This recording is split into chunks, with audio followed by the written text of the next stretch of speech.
लेकिन पूरा ये चंबल का जो पूरा इलाका है, चाहे मध्य प्रदेश हो, चाहे उत्तर प्रदेश, चाहे राजस्थान का, यहाँ अभी भी जो है एक एंटी डकैती कानून लागू है, जिसमें पुलिस को बहुत सारे जो है पावर हैं और उसके लिए पूरा बाकायदा बजट जारी होता है। उसके अलावा अलग से कोर्ट है। और अभी भी आप आरटीआई लगाएंगे जो है, चाहे मध्य प्रदेश में जब पान सिंह तोमर का इनकाउंटर हुआ है 1 अक्टूबर 1981 को, उसके 6वें दिन वो कानून लागू हुआ 81 में। और उसी पैटर्न पे उत्तर प्रदेश में वही कानून जो है यहाँ तक, मतलब इटावा से लेकर मैनपुरी तक वो कानून लागू है 83 में।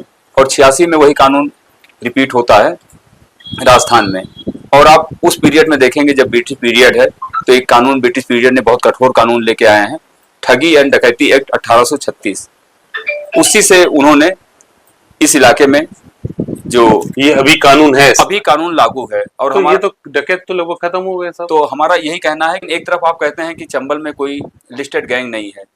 जगजीवन परिहार, जहां हमारा चौरेला गांव में जो हमारा चंबल संग्रहालय है, उसी गांव के जगजीवन परिहार गैंग की अगस्त 2007 में इनकाउंटर में पूरा गैंग खत्म हो जाता है। तो उसके बाद से उत्तर प्रदेश, मध्य प्रदेश और राजस्थान में कोई सूचीबद्ध गिरोह नहीं है। लेकिन सरकार उसके लिए पूरा बजट जारी करती है। बजट जारी हो रहा है लगातार अभी भी। हाँ। तो वो पैसा जा कहाँ रहा होगा?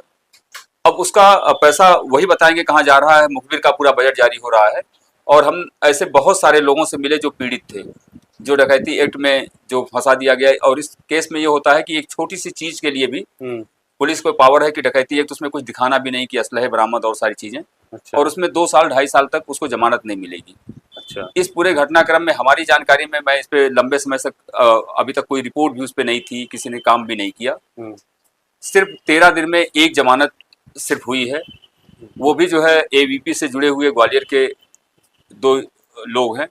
इसलिए जमानत मिल गई कि उसमें मध्य प्रदेश के पूर्व मुख्यमंत्री शिवराज सिंह चौहान और वर्तमान मुख्यमंत्री ने स्पेशल जो है मतलब लेटर लिखे हैं और पूरी पैरवी की है, तब जाके उनको जमानत मिली है। नहीं तो किसी केस में 2 साल 2.5 साल लग जाते हैं। और उसमें जो है लोगों की ज़मीनें बिक जाती हैं। एक आदमी का, जैसे मध्य प्रदेश में एक बीड़ी चलती है, शंकर बीड़ी।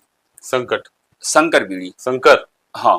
तो शंकर बीड़ी का एक बंडल और माचिस में जो है एक गुर्जर समाज का नौजवान है, उसका 2 ट्रक बिक गया, उसकी 1.5 बीघा की जमीनें बिक गई। और जब मैं पहुंचा तो बातचीत करने के लिए तैयार नहीं है कि आप तो चले जाएंगे, लेकिन फिर हमको पुलिस उस केस में फंसा देगी तो हम क्या करेंगे। नहीं, पूरी बात जैसे आपने कहा, एक बीड़ी के बंडल और माचिस में सब बिक गया, क्या? जैसे पुलिस ने ये दिखाया कि ये गैंग को जो है, हमने 16-17 पुलिस वालों ने उनके घर से गिरफ्तारी की। ठीक है। और दिखाया कि ये जो है बीड़ी का बंडल जो है, उस आदमी का घर ग्वालियर से 35 मिनट दूर बिहार में है। ठीक है। और आप बिहार में कहीं भी जाएंगे तो अक्सर जो है लोगों के पास जो है बीड़ी के बंडल या बिल्कुल नशा भी बहुत है बिहार में। हाँ। तो वो तो आम चीज है जो है। तो उसकी जो बरामदगी दिखाई गई है, उसमें शंकर बीड़ी और माचिस की ये जो है गैंग को ले जा देने के लिए हमने इस पहाड़ी जो वो खाई है, यहाँ से जो इनको गिरफ्तार किया रंगे हाथ। और उसी के साथ एक गिरफ्तारी हुई है जिसके पास 2 किलो के लगभग आटा है और अरहर की दाल है। वो दिखाया है कि ये लोग गैंग को लेके जा रहे थे देने के लिए। तो हमने इनको मौके से बरामद किया है। और एक तरफ आप कह रहे हैं कि कोई भी सूचीबद्ध गिरोह नहीं है, और एक तरफ पुलिस को ये पावर है। तो हमने बहुत सारे जो है जो मुकदमे हैं, जो लोग निर्दोष बाद में छूटे हैं, ऐसे लोगों को लेके प्रधानमंत्री कार्यालय में एक पूरा जो है उसको सबमिट किया है। और प्रधानमंत्री से ये कहा था कि जैसे 81 में कोई कानून आया तो कोई दवा है तब जरूरी रही होगी। जब बागी रहे होंगे, डकैत रहे होंगे, उनको शिकंजा कसने के लिए उनके रिश्तेदारों या जो भी उनके संपर्क में लोग रहे होंगे। लेकिन कोई दवा अभी तक दी जा रही है जब उसकी जरूरत है कि नहीं है। तो कम से कम उस केस की, अगर देश के नागरिक हैं, इस इलाके के लोग भी नागरिक हैं, तो फायदा कर रहा है कि नुकसान कर रहा है, कम से कम उसकी समीक्षा तो होनी चाहिए।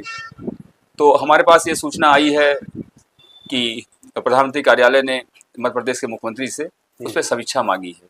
अच्छा, कब की बात है ये?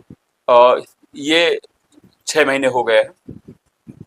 और इंडिया टुडे ने जो है उस पर एक विशेष कवर स्टोरी भी छापी है अक्टूबर 2025 में। अच्छा। जी 5 पेज की।